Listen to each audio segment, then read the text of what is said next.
B.rad podcast is brought to you by MoFo, male optimization formula with organs to boost testosterone. B.rad's macadamia masterpiece, mind-blowing nut butter blend, now offered on Amazon. Chili Technology, temperature-controlled mattress systems for a good night's sleep. InsideTracker.com, offering blood, DNA, and fitness tracking data all in one place. And Organifi, whole food organic superfood supplements and drink blends. And please visit the shopping page at bradkearns.com for my personal selection of favorite products for health, fitness, and peak performance with great discounts for listeners. Here we go with the show. I don't know that it's healthy for society to put health, attach it to like this size concept. I'm all for people like loving ourselves at any size, but being open to finding the size that both supports your health and your happiness. I realized that, if you basically just ate protein, that it was very, very, very unlikely you would gain weight, and most likely you would lose weight. So I basically just ate protein for, maybe like a year. And I don't recommend that, but I think it definitely speaks to the power of that macronutrient. If you're doing intuitive eating, listeners, and it's working for you, please do it. I wish I could do it the way it is presented. I think that would be great, but it just, for me, I know what works and it doesn't work for me. Hey, listeners, get ready for the powerhouse, Melanie Avalon. She is the host of the Intermittent Fasting podcast, along with New York Times bestseller Jen Stevens, and the host of the Melanie Avalon Biohacking podcast.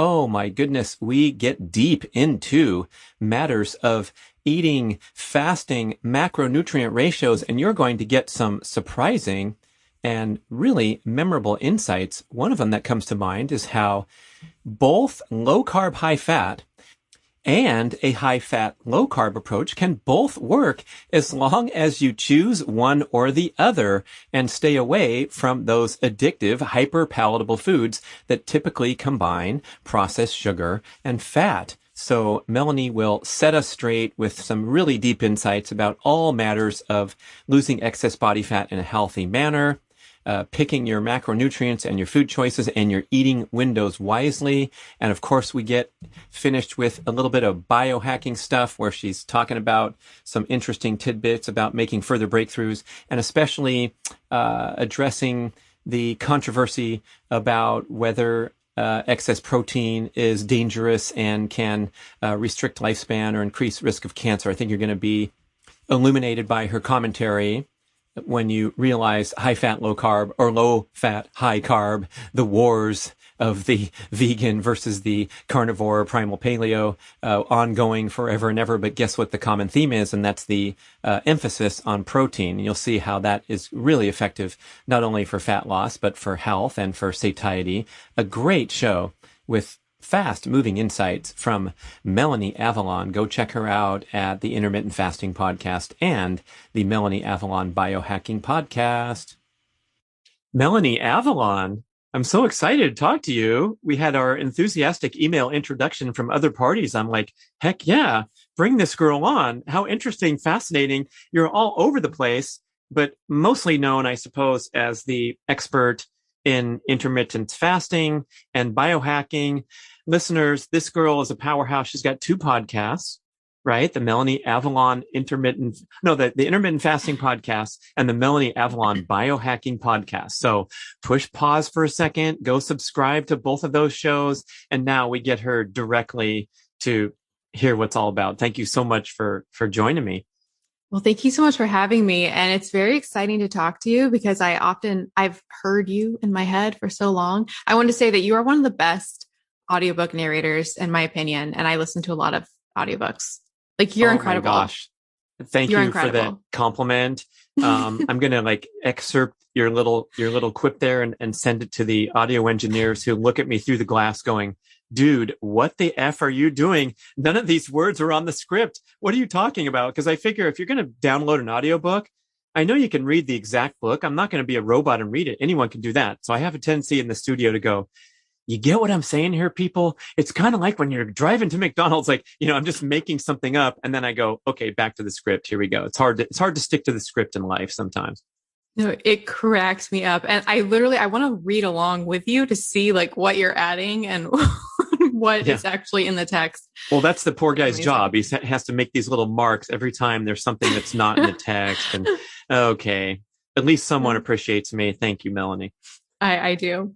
You're amazing. So thank you so much for having me. Yeah, let's do like a little intro because I want to know how you got into those health specialties, and you also have this Hollywood career going in parallel. So, and then how you escaped from, I forget where it was in the South, and you jumped right into fast-paced academic and personal life. So let's get a little background. Sure. So long story shortish. Yeah, I was raised in the South, moved to LA. But the whole dieting history, that's how I fell into the whole intermittent fasting world first out. And it came out of my diet struggles. So I was always trying lots of different diets to lose weight, like a lot of people are. So calorie counting, I did like the cookie diet. I did HCG drops. I did diet pills. I did all of the things.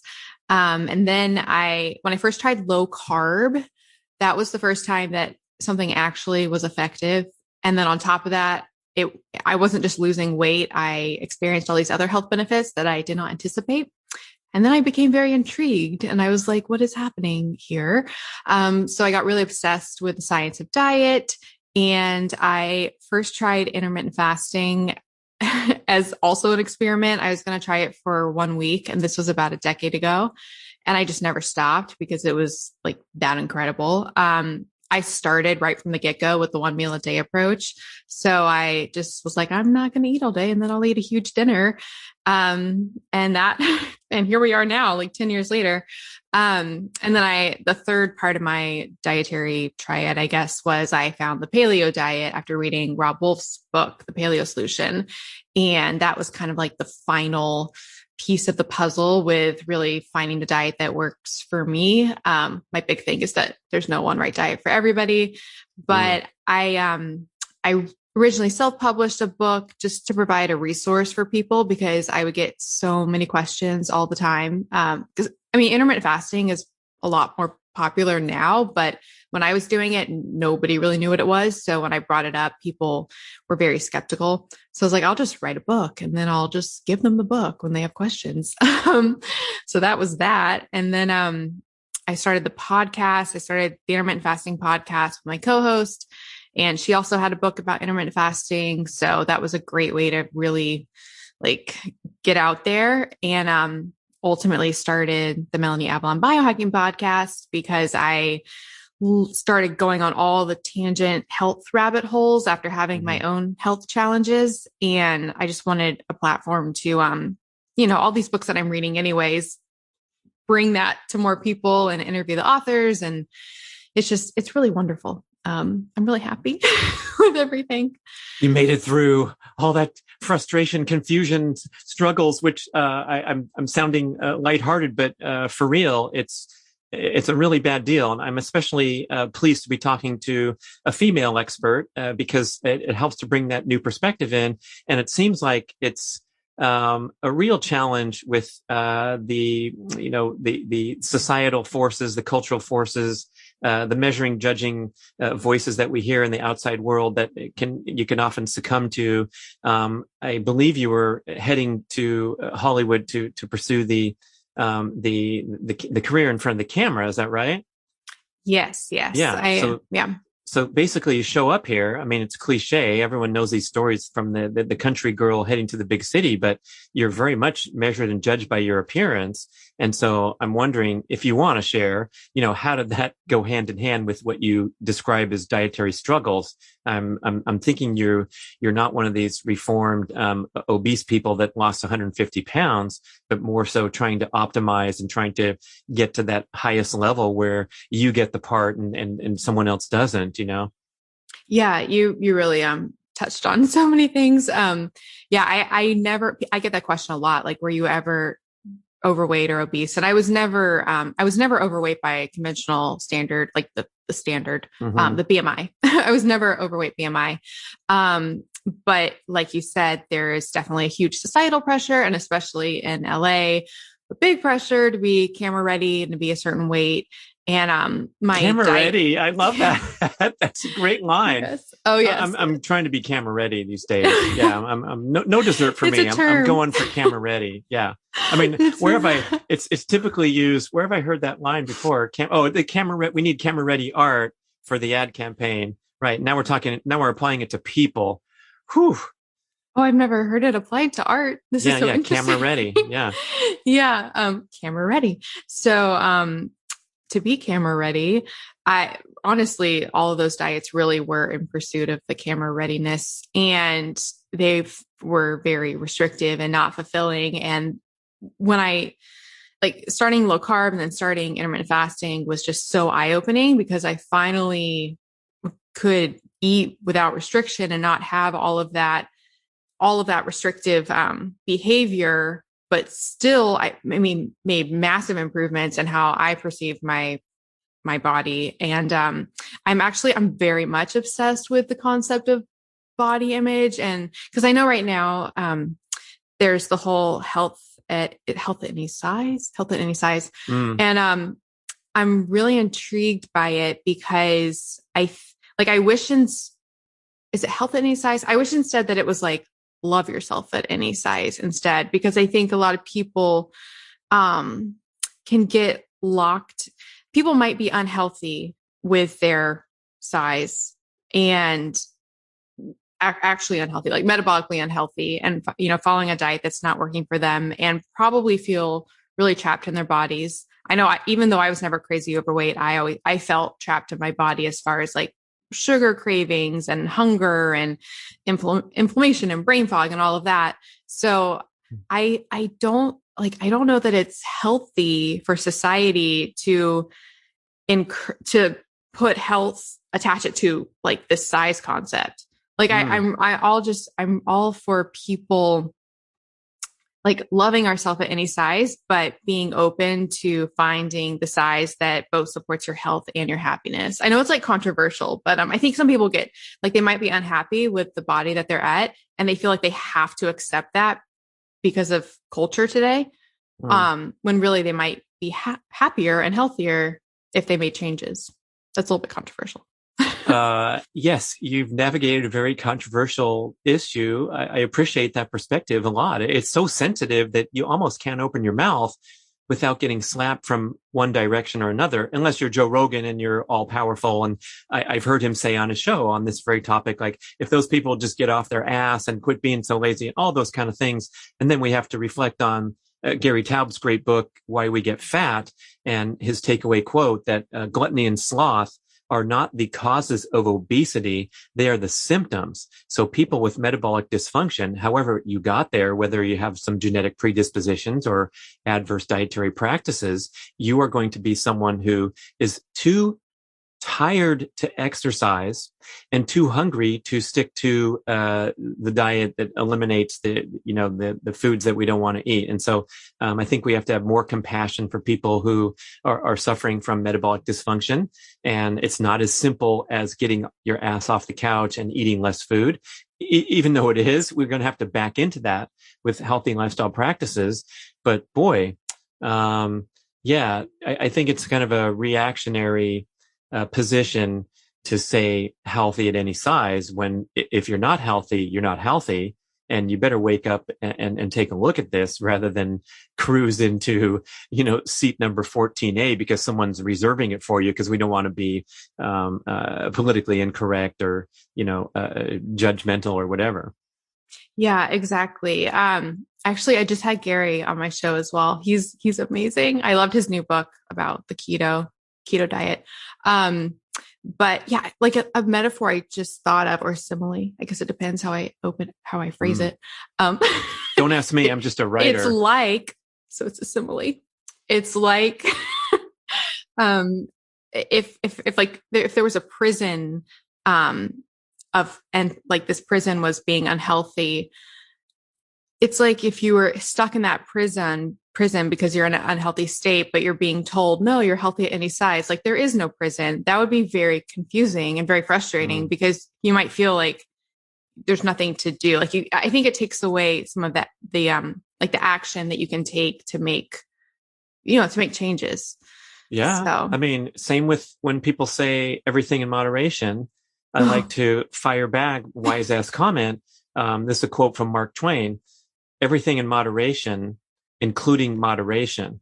And when it comes to our eating choices, because we're bombarded with such garbage and such corporate propaganda and, misleading advertising and all those things, we can't have a moderate approach to healthy eating. Otherwise, we're going to succumb and we're going to, go into disease patterns that have touched and ruined so many people's lives and touched all of our lives. And so it's like, no, I have an extreme approach to my food choices because I have to navigate through all this poisonous, toxic shit that a lot of people are saying it's okay to eat or encouraging us to eat. So yeah, everything in moderation is going to get squashed. And I believe that, there's a way to approach this issue in a sensitive way where maybe people can, benefit from getting off their ass a little more and listening to Joe Rogan with, a little bit of grain of salt. But, boy, we make good points here that, don't give up if you're thinking along those terms.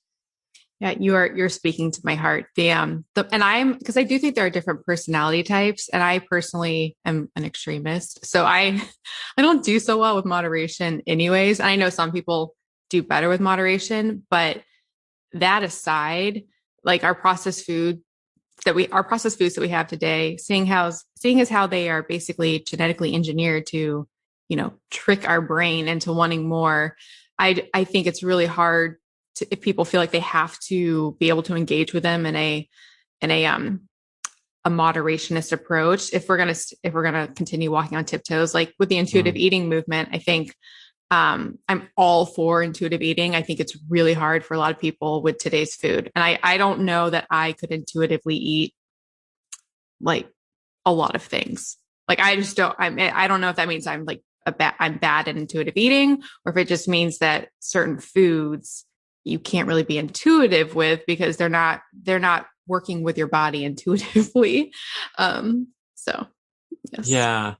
I'd like to hit on that a little more because I think the personality type is probably something that we should apply more rather than, I've had one guest on saying one thing and another guest on saying another thing. And one of them said, or actually talking to a certified dietitian, where they don't want to directly tell the person don't eat all that ice cream. They say eat a spoonful, and therefore you won't obsess about it, and you'll be rewarded. You're just going to keep it under control. And I'm like, well, I'm not sure that's a blanket approach that's going to fit everybody.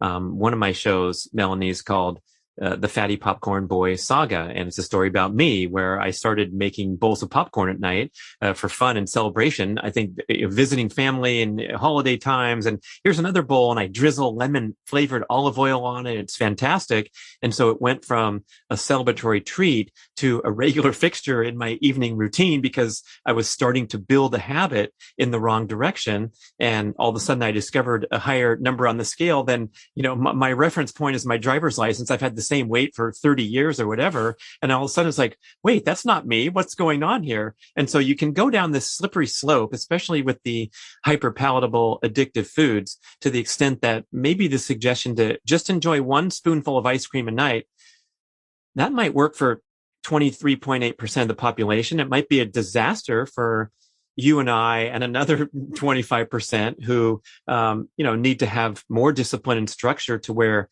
it's not even a decision. It's like the peanuts on the airplane where you're offering to the person with a peanut allergy and they say, no, thank you. They don't go, well, it's a long flight. Maybe I'll try a few. It's not even a thought or a decision. And I kind of like that approach when we have so many challenges that we're facing with, the processed foods. Yeah, I could not agree more. And like you said, like I said, and you said, I do think it comes down a lot to your personality and how you react. But I feel like there's such a pressure especially with intuitive eating, it's like, oh, if you can't have, like you said, that one bite of ice cream, like if you can't and without wanting more and like feeling worse from that, then it's like you failed at being intuitive when maybe your intuition was just not to have any. And yeah. And that was like, and that might be healthier for you in the long term. But again, if you're doing intuitive eating, listeners, and it's working for you, please do it. I wish I could do it the way it is presented. I think that'd be great. But it just, for me, I know it works and it doesn't work for me. I feel more free with boundaries that I work within. Julian Kipchoge just won the Olympic gold in the marathon for the second Olympics in the row, the greatest marathon runner of all times. And he also is this super quotable athlete. He comes up with these beautiful one-liners. And one of the things he said that's repeated a lot in the running scene is only the disciplined ones in life are free. Otherwise, you become a slave to your whims and passions. And I think they were asking him, how can you train that hard every single day? The guy runs 20 miles every day of his life, and he feels free and free to enjoy his life because of all the discipline and structure. And I think creating the winning environment is a huge deal where you don't have to cultivate intuition or not, because there's no ice cream in your freezer. So it's a done deal. It's over. Whereas you think about it differently. Lindsay Taylor, who we work with at Primal, she says, if there's a plate of cookies sitting out in your house, it's going to be a little different than if there's no cookies around. Same with if there's a kettlebell sitting in plain view, we want it in plain view in our visual field all day long. We're going to be very much more likely to lift that kettlebell and do a few swings rather than if it's in a cupboard, out of view. So when it comes to food, oh my gosh, when you're shopping, that's probably when you're really under the gun, and that's where you're going to do make or break your goals. I could not agree more. That's an epic quote about the discipline. It's kind of like I have noticed this so much ever since I learned it. I've really realized just how true it is. But basically, because they say when you're starting a new diet to just clear out the fridge and clear out the freezer of whatever you don't want to be having on your new diet. If your brain knows that there is access to something that is tempting to it that you don't want to have, it'll keep trying to get it or try to find it. Driving down the street to get cigarettes, everyone's familiar with that notion where, the house is free, but you can get in your car and drive 6 minutes down to the convenience store. Oof. Yeah. It's rough. Yeah. Yeah. But even just like having something in your cupboard that you don't have on your plan, as long as it's there, your brain will most likely, try to find a way to get it. And I'm just not I'm for setting up your environment and your life to work with your willpower and not drain it during the day. Hold on. Rewind the tape, people. That's a great one. Right. We're going to drain our willpower, or we're going to kind of keep it at bay because there's no willpower necessary. Exactly. Which, love it. With intermittent fasting, I think that's one of the most freeing things that people don't really realize until they try it, which is the amount of decisions you don't have to make anymore because you just around food. So you just decide your window that you're eating in, and then it's not even a question. You're not eating outside of that. So you're not having to engage in those constant, should I eat? Should I have a snack? Should I stop eating? Should I just all day? You just eat in your window or maybe eat your 2 meals in your window, like your book. And then you're good. So you said what works for you is this 1 meal a day where you can be free and unrestrained when it's time to eat. I imagine you're not counting calories when you sit down for your first meal. And you're saying that you've carried that through for a long time. That's your favorite pattern? Yeah. So I've been doing the quote 1 meal a day. It normally ends up being about 4 hours. What I've found that works for me personally, because again, I'm all about what works for the individual, is for me, I found the most beneficial thing for, either losing weight or maintaining my body composition and also not exacerbating any metabolic issues is to do either low carb, potentially high fat, but low carb, or high fat, low carb. So I will do one or the other. So it's always high protein. It's always a lot of protein. And then I either do fat or I do carbs. Usually it's carbs actually, which I normally do a ton of fruit. In a 1 meal that's day interesting. I think there's a lot of support for this idea now that the pairing of fat and carbs, which is unknown to nature or ancestral diet, is what triggers us. And that's, if you can name the top 50 comfort foods, indulgent foods, they're usually pairing fat, carbs, and salt together: cheesecake, ice cream, potato chips, whatever. And we kind of get stuck in this idea that you're a low carb ancestral person, or you're a vegan, plant-based, and it's going to be a war forever.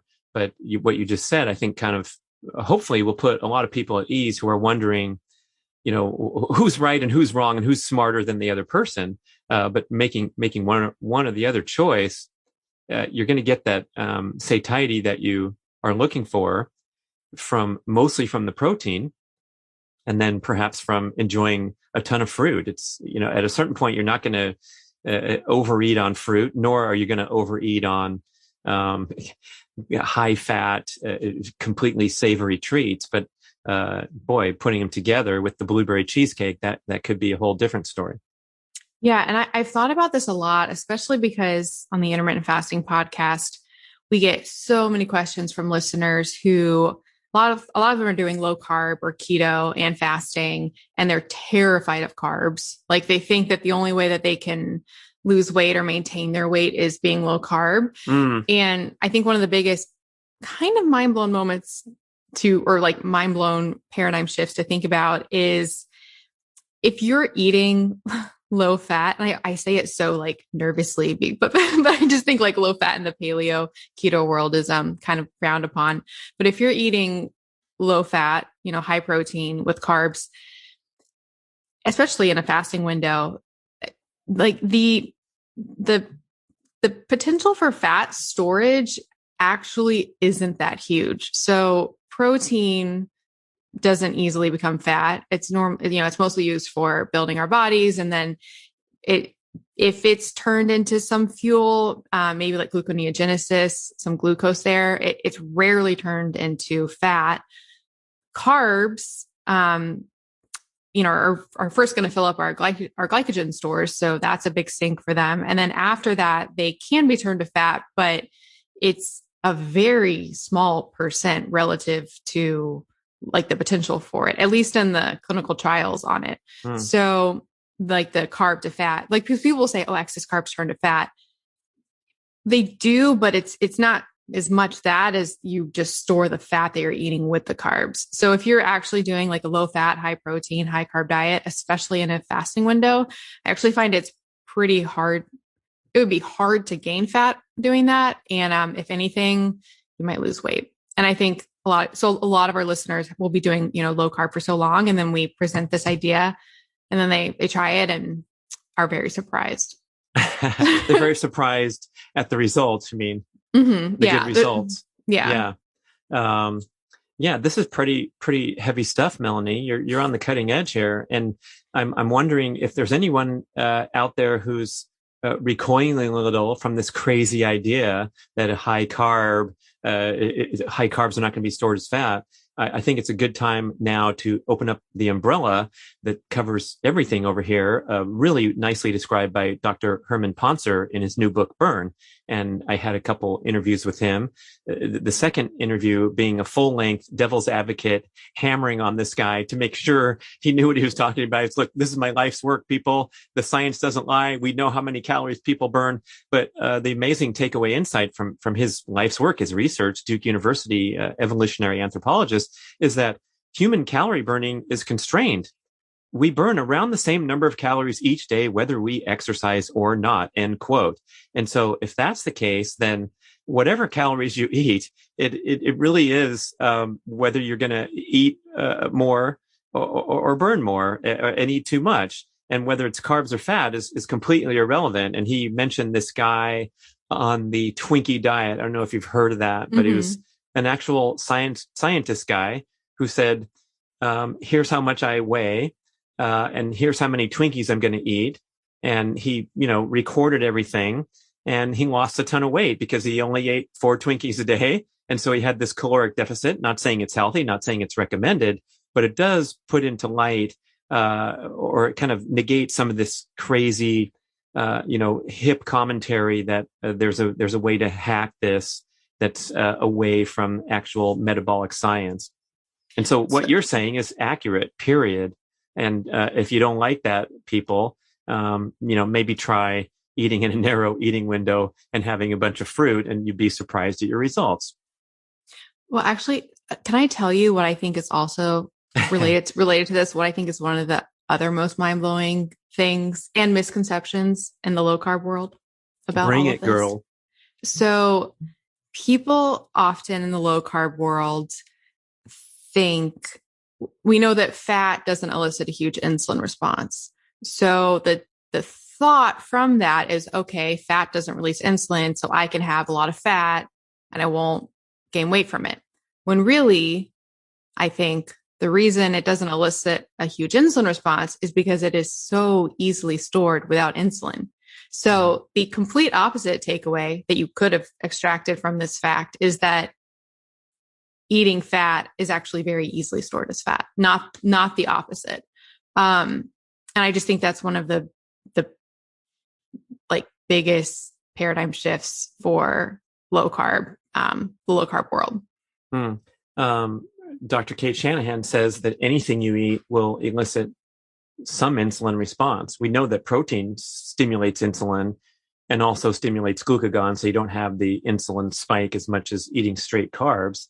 But even a snack that's high in fat is going to shut off the burning of stored body fat, stimulate an insulin response. And then what are you going to do with those calories? Maybe you'll burn them, but like you say, fatty acids are in good molecular shape to go right into storage, convert into triglycerides. So now we're kind of getting drifting over with the conversation into this idea of intermittent fasting as being as important, maybe more important than nitpicking your macros and pricking your finger until you get scar tissue about how your ketone levels are. Just quit eating so frickin' frequently and snacking all day long. So I'm going to tee you up in that direction to go deeper into this intermittent fasting concept. Yeah, sure. So, so intermittent fasting, I think it gets rid of all of the issues, so if you're eating all throughout the day, you have to have this whole dialogue of insulin release and am I fat storing? Am I fat releasing? What is my meal doing? Intermittent fasting just like short circuits, just goes all straight around that, because once you do enter the fasted state, I mean, there is no other option. You have to pull fuel from somewhere. So, and that can seem like an extremist approach to things, but as you know, and probably a lot of listeners know, because you do enter a fat burning state and potentially a ketogenic state, you are filled with fuel from within. So you're not hungry, or you shouldn't be once you adjust to it. So, yeah. And I've actually thought, and tying it back into what we were saying about the different macronutrients, I've thought about this a lot, and it's an interesting dichotomy to picture to paint. And I'm not sure if I can articulate it, but I think about this a lot. So if you are on a low carb diet, you're keeping insulin low. So it's going to be very easy, or it's going to be easy to release your fat stores. So it's pretty easy to burn fat.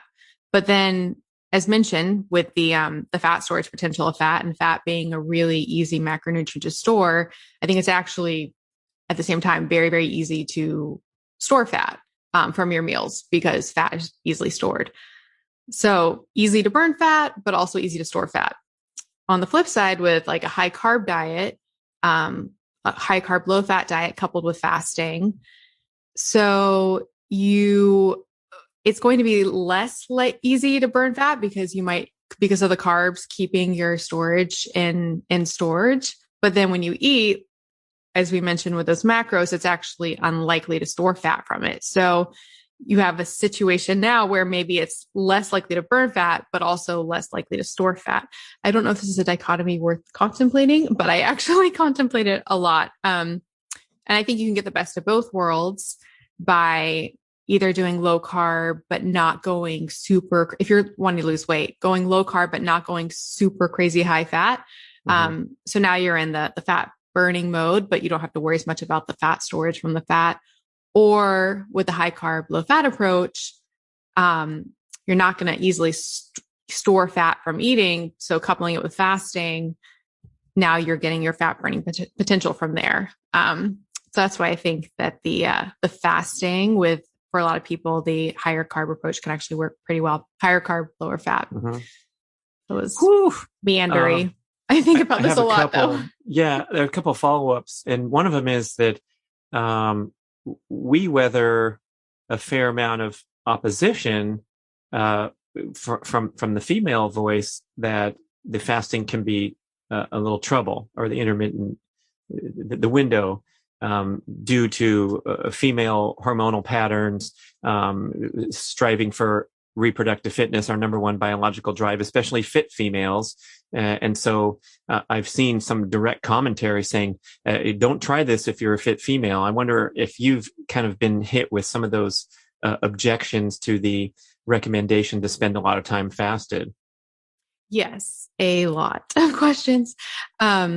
So I'm really, and first of all, not a doctor. I'm very much about. So that means you know a lot about nutrition, I guess. Very funny. No offense, doctors, but did you get any training in nutrition? Not necessarily would be the correct answer. And some actresses don't know shit about nutrition, and some of them know a lot because they study it. So I think I like to put a little commercial in here for the idea that, we're looking at people's credentials constantly, or trying to grab onto something that make them seem like an authority. And when it comes to athletics or fitness, I like people who have been there and done that. So some guy on a YouTube video or gal who's got a six pack, they probably know what they're doing in some way because they're doing it in their own life. And same with nutrition. If you've been living and breathing his stuff, I think you have way more credibility than some doctor who probably speaks out of turn more frequently than they should because they don't necessarily know what they're talking about. Yeah, I'm all for empowering people to, take things into their own hands. And like Google Scholar is like my favorite thing in the world. I just love, like, you can read all of the studies that the same things that the doctors would be reading. You can read it. And then you can implement things in your life and see how they actually manifest. So yes, we are on the same page there. But as far as the female aspect goes, to start, I think the majority of the backlash against fasting for women, there's not a lot of clinical literature in human females showing the issues. So the majority of the studies showing problems with females specifically in fasting are conducted in rodents. And one of the biggest problems, in my opinion, for why this is problematic is fasting in a rodent is a 24-hour fast in a rodent is the equivalent of days and days and days in a human. So all of these studies looking at, 24-hour fast in a rodent, that's like fasting for days. And the rodent reproductive cycle is much more sensitive to restriction and dietary fluctuations than a human. So I don't know how much of the information from the rodent studies we can extrapolate to female women. The studies that do look at women and fasting often find a lot of really good effects for women, even things hormonal like PCOS and things like that. Granted, most of them are in women that are overweight. And I think where the issue comes in, because I do think an issue very easily comes in with women and fasting. So I was building all that up, not to say, oh, fasting is completely fine for women all the time. I actually don't think that. I don't think fasting by itself is necessarily restrictive, but I think it can easily become restrictive if you make it so. And if it's coupled with dietary restriction, which a lot of women do either on purpose or not on purpose, and or intense exercise, I think it can easily become too restrictive. It can compound. So I don't think it's necessarily the fasting that's the issue. I think that it's really important to look at your entire lifestyle and what signal are you sending to your body with the fasting, the food, and the exercise. Ooh, I like that little throw in at the end. Yes. If you're training like an idiot doing CrossFit 5 days a week, you're going to go onto the internet and start criticizing fasting. But we got to go look at everything for sure. Yeah. And in fact, I guess I should pose this as a question to you during the Ask Melanie section of the show. But I like this idea of personal experimentation, and I do a lot of it myself. So I can't be pigeonholed into this is how I eat every single day. I'm on the 16-8 pattern forever. So things change.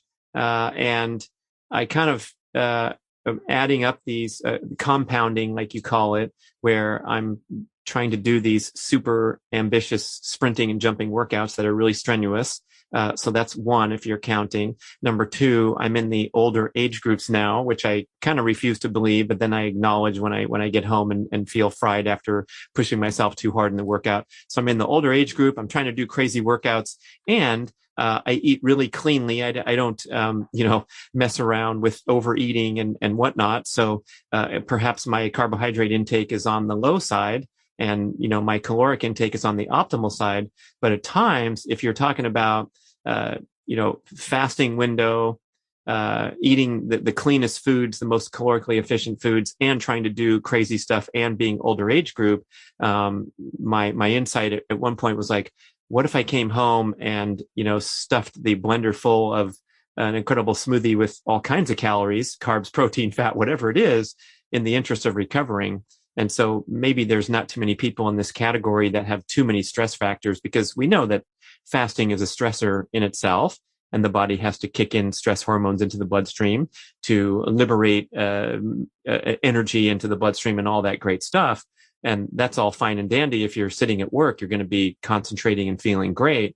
But what about when you're, I don't know, in a stressful 16-hour movie shoot where you're maybe not going hand in hand with not eating any food? Yeah. I mean, it's such a difference in the context, because, people, I love what you said, like people who are, doing, which is amazing, but doing like really, really intense CrossFit, every single day. I think for them, fasting very likely a lot of the time might be too stressful. It does not mean that fasting by itself equates restriction, like for over restriction. So I think it's when you move from restriction to over restriction. So yeah. And then I was going to say, I do think women, so because men could be over restrictive as well, obviously, like you were just talking about.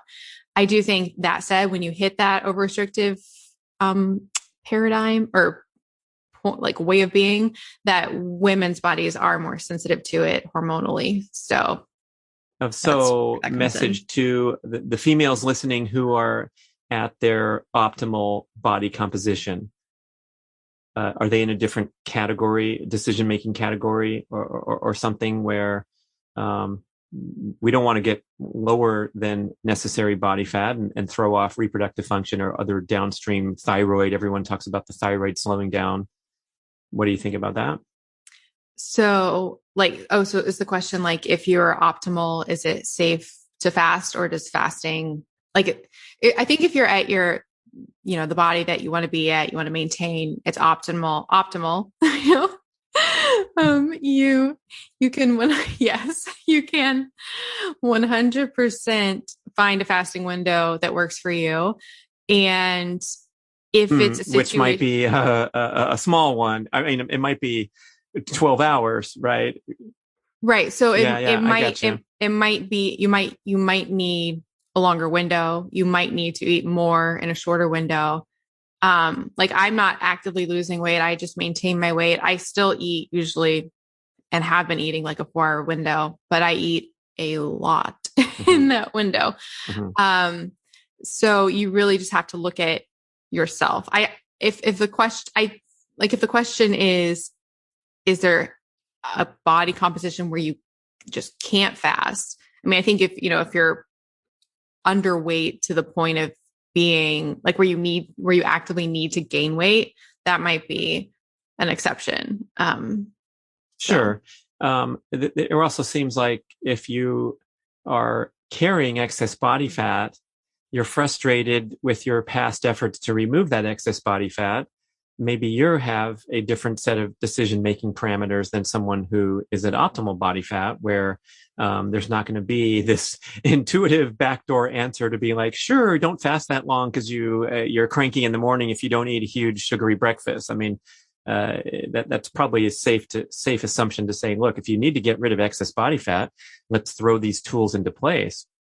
Yeah. And actually, speaking to that, can I do a quick plug for your new book, Two Meals a Day? People. I really liked the chapter. I don't know if I was listening, so it's hard to know if it was like a section or a chapter, but I really liked the part, you guys had a part about, hacks to, really get that advanced stubborn strategies. fat. Advanced strategies. Yeah. I thought that was quite excellent.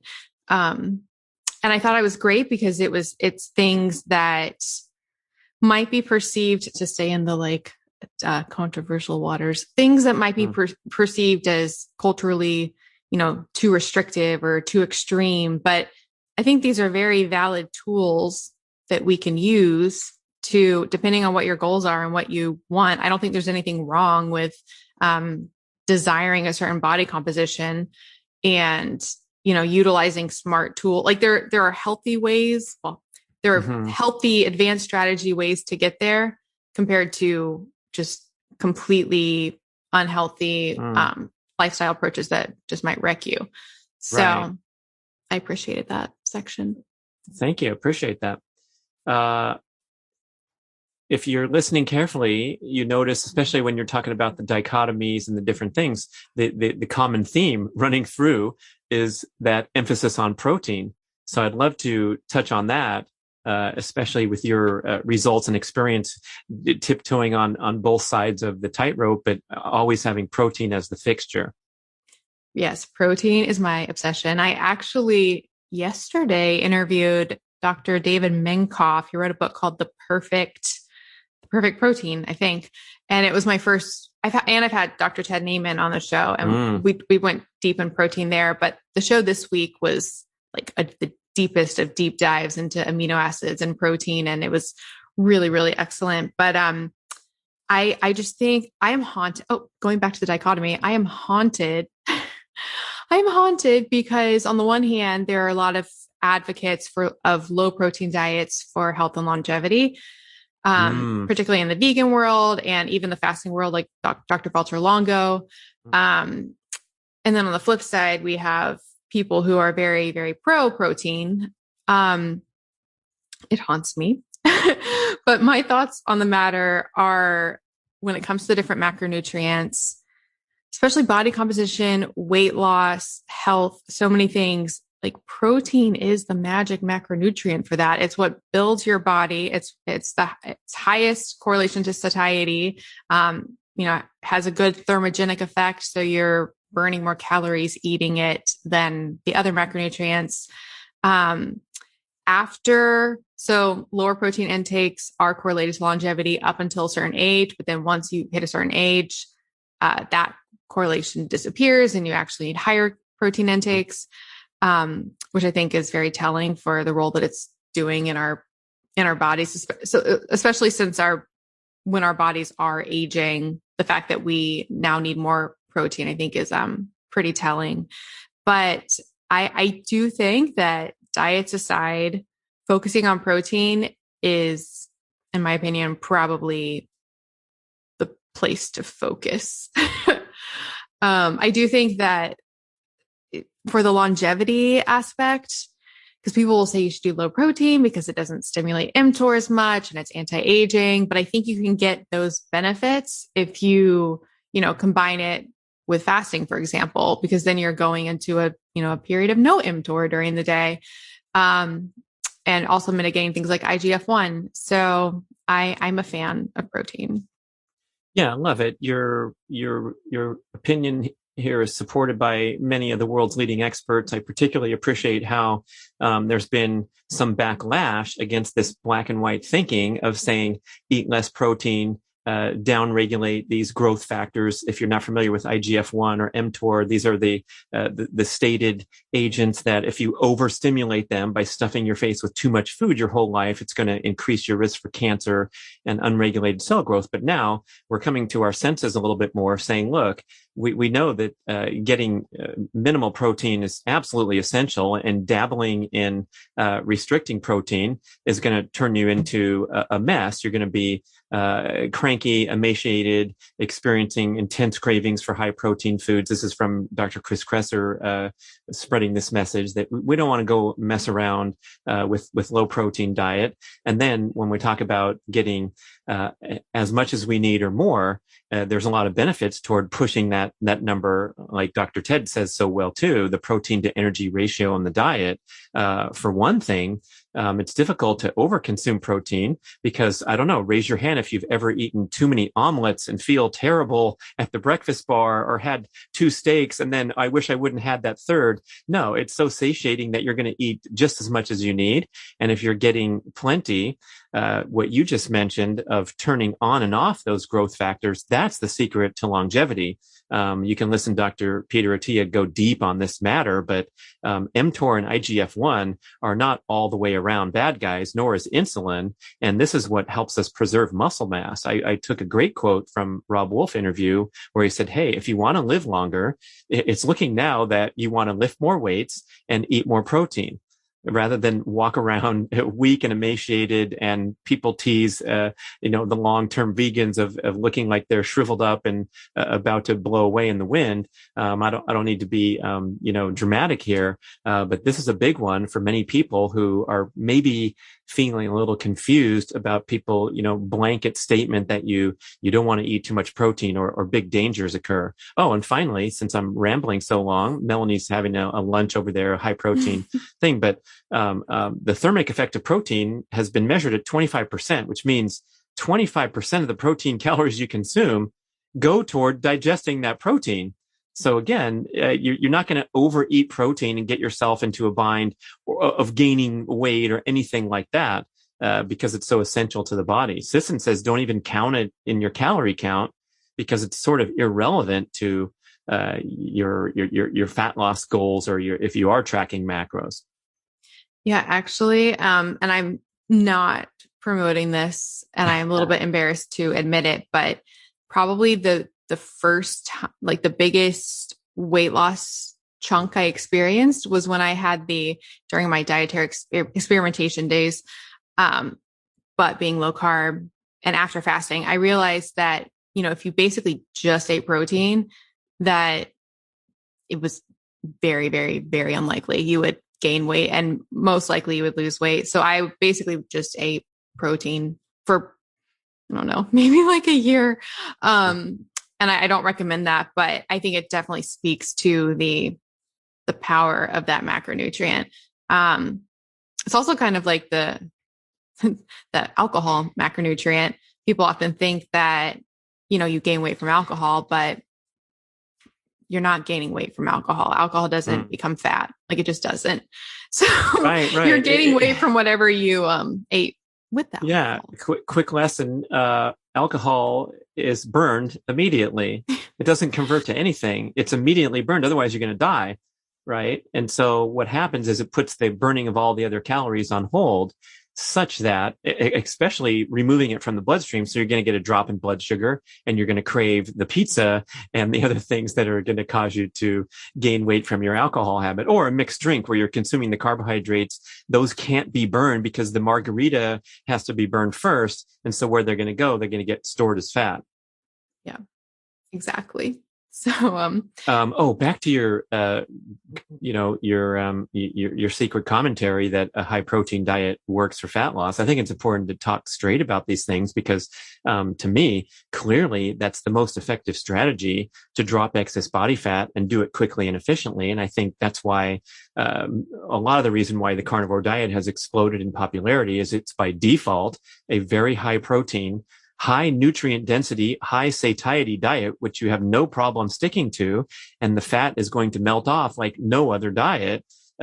Now there's this concept called rabbit starvation and these weird things that happen if you eat only protein. So just as Melanie qualified her statement, don't eat just protein or you're going to get into weird potential stuff. But I think most people, you can't help but you're going to add a sufficient number of carbs or fat to get you to a place where you feel good, you're dropping excess body fat, and you have no problem sticking to the diet as long as necessary. Yeah. And actually to that point, I'm not for crash dieting, but I think if one were to crash diet, like if they had to lose if one landed a huge movie role and they say, we need you to get in shape. Yeah. Yes. Or they had like a wedding in 10 days. Well, wedding, they're probably no longer about than 10 days, like a short time period. I do think the healthiest way to lose fat quickly is the protein sparing modified fast that people do, where basically they're, eating calorie restricted, but it's basically just protein. Mm-hmm. Because then you're supporting your minimal body functions and your muscle, but it's just your body has to turn to fat for fat burning. Not meant to be long-term, but, I do think it just speaks to the science of how protein is used in the body and, how you can maybe use that to your advantage if you needed to. But again, that's not meant to be long-term. This show is, I'm enjoying it because I didn't know there was that much to talk about. I feel like we were talking before we hit record about the book writing process and how arduous it is to start with a blank page and finish with 347 pages of talking about eating strategies and ancestral living. And whenever I'm done, Mark and I talk on the phone and we say, man, I don't think there's anything more we can say. But Melanie's just loaded us with interesting insights and there's a lot more to say. So I encourage people to go flip over to your podcast on intermittent fasting. We're definitely going to have to have you back to talk about the other side of the coin. So maybe just give us a little a teaser about what's your favorite stuff in the biohacking world and what you talk about on that show. Oh goodness. So the biohacking world is the rabbit holes of rabbit holes of rabbit holes, but it's basically all of the technologies, supplements, lifestyle things that you can do in your daily life to upgrade your body's performance. I actually think it's using modern technology to return to what we once were so it's like, it's like using technology to tackle your light exposure. So blue light blocking glasses, red light therapy, making our modern homeostatic environment actually more difficult. So doing cryotherapy or saunas. It can even go as crazy. My recent obsessions, this whole time I've been drinking deuterium depleted water.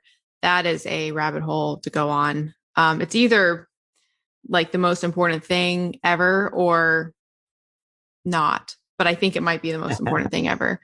Mitigating EMF, using different modalities for like meditation. So rather than just normal meditation, it might be like, Wim Hof breathing or meditation devices like Muse, or I got this device called Core that you hold in your hands and it vibrates. It's basically, all of the crazy things that you can do in your daily life to hopefully enhance your experience of life, make you feel healthier. And like I mentioned, really just combating our modern environment, because our modern environment is just not ideal, not ideal. Well said. I like that. And I like going back to the basics, lest anyone get confused or overwhelmed.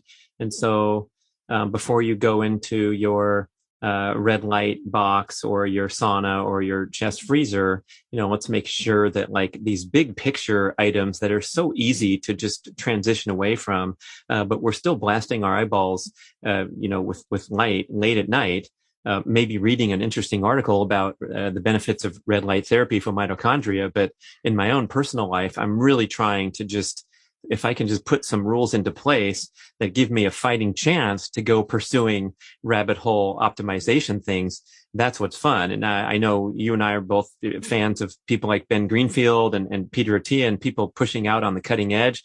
But when I interact with real people, like my buddies from high school, and we're talking about this or that, and someone sticks a plate of nachos in my face, says, Brad, is this healthy or not? Yes or no? They want like a quick answer and just things to carry with them so they can at least have a fighting chance. And so I'm really thinking we don't want to skip over any of those steps. But then, oh my gosh, isn't it fun and exciting to, address all these different ways?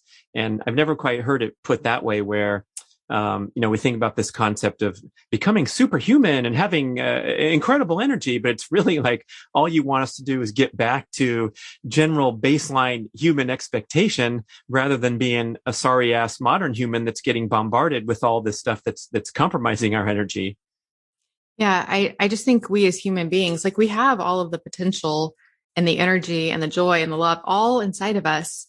It's just very much hampered and dampened by our chronic lifestyle today. So just starting there, undoing what has been done, it can take you to a huge, incredible place. Dave Rossi, my good friend, frequent podcast guest, author of The Imperative Habit, very spiritual guy, teaches a meditation course online. And you know what his secret is for happiness? I do not. Get rid of all the stuff that makes you unhappy. And what you have left is this inherent happiness. It's a great concept. Oh, I love that. That's beautiful. Yeah, it's like Dorothy. It was always in your own backyard. All along. Oh, yeah. Or The Alchemist, Paulo Coelho's best-selling book, right? Mm-hmm. Yeah. Melanie Avalon, killing it. People, go listen to Intermittent Fasting podcasts. Listen to the Melanie Avalon Biohacking podcast. I appreciate you spending time with us. We got way more than we bargained for. It was hard-hitting, heavy-hitting. We're going to have to listen to this at 1.0 speed instead of the usual 1.5 or the 1.75 speed because there are so many insights to pull out, and it was always interesting. Well, thank you so much for having me, Brad. I've been such a fan of your work for so long. So this is just like the biggest honor ever. And you are just, I've just, barely met you, but you just have the most amazing spirit. It comes across in your work, your podcast, your books, everything. You're doing incredible things. So I'm honored to be here. Thank you, Melanie. Thanks for listening, everybody. Thank you for listening to the show. I love sharing the experience with you and greatly appreciate your support. Please email podcast@bradventures.com with feedback, suggestions, and questions for the Q&A shows. Subscribe to our email list at bradkearns.com for a weekly blast about the published episodes and a wonderful bi-monthly newsletter edition with informative articles and practical tips for all aspects of healthy living. You can also download several awesome free ebooks when you subscribe to the email list. And if you could go to the trouble to leave a 5 or 5-star review with Apple Podcasts or wherever else you listen to the shows, that would be super incredibly awesome. It helps raise the profile of the B.rad podcast and attract new listeners. And did you know that you can share a show with a friend or loved one by just hitting a few buttons in your player and firing off a text message? My awesome podcast player called Overcast allows you to actually record a soundbite excerpt from the episode you're listening to and fire it off with a quick text message. Thank you so much for spreading the word. And remember, be rad.